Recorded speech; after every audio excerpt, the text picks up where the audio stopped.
各位六年班同學早晨嚇，咁我係李 Sir，咁今日咧就段片咧同大家講埋最新嗰次進評就單元嘅11啦，開啟世界同埋駱駝嗰兩課嘅進評嘅一啲講解同埋作答嘅技巧啦。咁就啱啱進評完，咁就呢兩課就係說明文啦。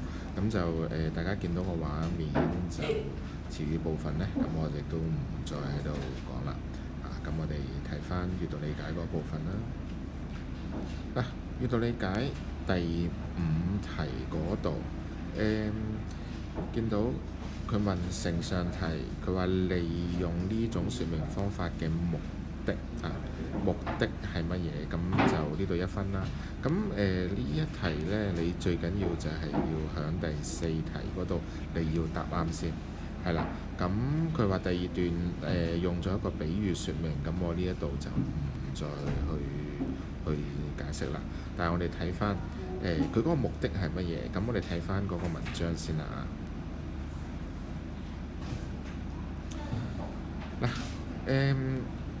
第2段嗰度見唔見到我用紅筆就圈低咗一句，就第2段嘅第3行啦。噪音對人的危害很大。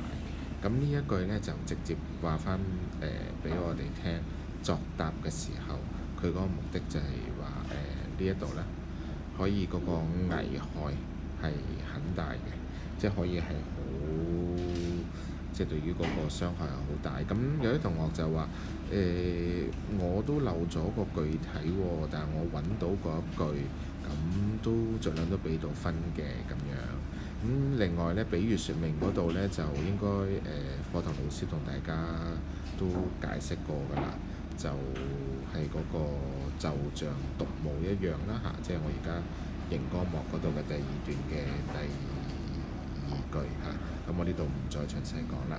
好，跟住我哋睇翻啦，另外有一條題目呢，就係第9題，文章末段即係最後嗰段啦。咁就係問嗰個主要目的係乜嘢？咁就我哋唔好睇個答案住先啦。雖然呢一題係1分，我哋睇翻嗰篇文先。好啦，佢第1句就同大家講咗話噪音嘅危害非常大。咁就之後呢，就再問落去啦。怎樣做才能減少噪音帶嚟嘅危害呢？咁其實呢2句呢，就已經係俾咗一個答案我哋㗎啦。後邊嗰度我哋唔使睇住咩首先啊，咁最後啊，其次啊，咁嗰啲我哋唔好睇住嗰啲句子先。我哋睇翻嗰條題目問你嘅主要目的，咁就係建議2個字嚇，建議嗰2個字最重要。咁跟住後邊駁埋落去呢，減輕噪音帶嚟嘅傷害。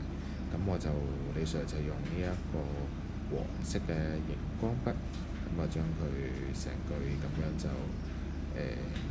標示咗出嚟啦。但係你唔可以話直接成句照抄喎，連埋嗰個問號照抄喎。如果係連埋個問號照抄嘅話呢，咁就俾唔到分你㗎啦。好冇？咁呢度要留意啦。好，咁跟住就去到最後啦。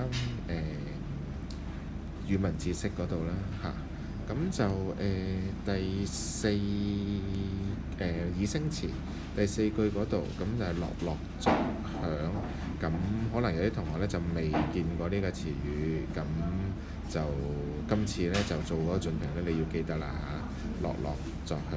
咁關聯詞嗰度呢，就第3句呢係有少少難度嘅，因為嗰一句呢，你見到啦，我用黃色就圈低咗只有才。咁只有乜嘢呢？係要中嗰個條件，嗰個條件就係懂得尊重別人嘅人，係啦。咁你中咗個條件，先至會咩嘢呢？才值得別人尊重，得唔得？咁所以呢，就呢一句，希望大家都可以記得啦，好冇？咁就分享去到呢一度，咁我祝各位同學考試順利，拜拜。